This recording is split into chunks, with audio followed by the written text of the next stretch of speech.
Θυμήσου να κάνεις εγγραφή, να δώσεις like και να κάνεις κλικ στο καμπανάκι για να λαβαίνεις άμεσα ό,τι ανεβάζουμε.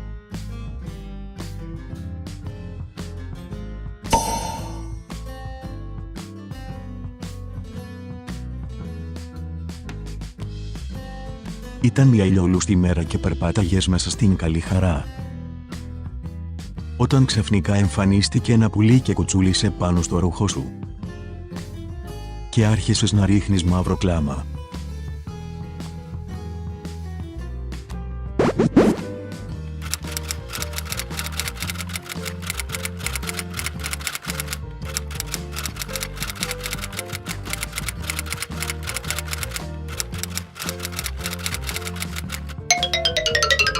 Όσο και αν σου φαίνεται περίεργο, αυτός ο λεκές δεν είναι δύσκολος και συνήθως αρκεί ένα καλό πλύσιμο για να τον εξαφανίσεις.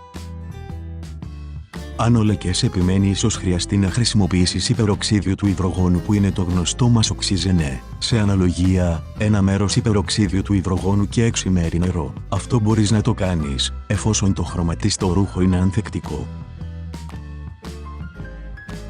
Προσοχή! Πριν καθαρίσεις τον λεκέ, έλεγξε την ετικέτα του ρούχου για τυχόν οδηγίες πλυσίματος και δοκίμασε πάντα σε ένα μη ορατό σημείο του υφάσματος.